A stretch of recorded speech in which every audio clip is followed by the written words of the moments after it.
ఈ వింటర్ సీజన్లో ఉసిరికాయలు ఎక్కువగా దొరుకుతాయి కదా, ఈ ఉసిరికాయలతో నిల్వ పచ్చడి చేస్తున్నాను. ఉసిరికాయలు నిల్వ పచ్చడి చేయడం కోసం 1/2 కిలో ఉసిరికాయలని శుభ్రంగా కడిగి పొడి క్లాత్తో తుడుచుకొని 10 మినిట్స్ పాటు ఎండలో ఆరబెట్టుకొని ఇలా ఘాట్లు పెట్టేసుకోవాలి.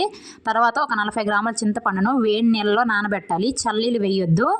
తర్వాత దాని గుజ్జు తీసేసి ఇలా ప్యాన్ నుంచి సపరేట్ అయ్యేంత వరకు ఉడికించుకోవాలి. తర్వాత ఒక చెంచా మెంతులు, ఒక చెంచా ఆవాలు, ఒక చెంచా జీలకర్రను దోరగా వేయించుకొని మెత్తగా పౌడర్ చేసుకోవాలి.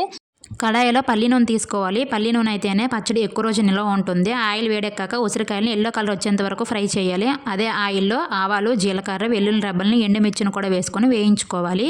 ఉసిరికాయలు బాగా చల్లారిన తర్వాత ఈ చింతపండు గుజ్జును ముందుగా మిక్సీ పట్టుకున్న మెంతి ఆవపొడిని కూడా వేసేసి రుచికి సరిపడ ఉప్పు, రుచికి సరిపడ కారాన్ని కూడా వేసేసి ఈ పోపును కూడా వేసేసి బాగా కలుపుకొని మూత పెట్టుకొని తడిలేని ప్రదేశంలో ఒక 3 రోజుల పాటు ఉంచుకుంటే పచ్చడి ఊరుతుందండి. 3 రోజుల తర్వాత నాకు పైకి ఇలా ఆయిల్ సపరేట్ అయింది. ఇది 1 సంవత్సరం పాటు నిల్వ ఉంటుంది.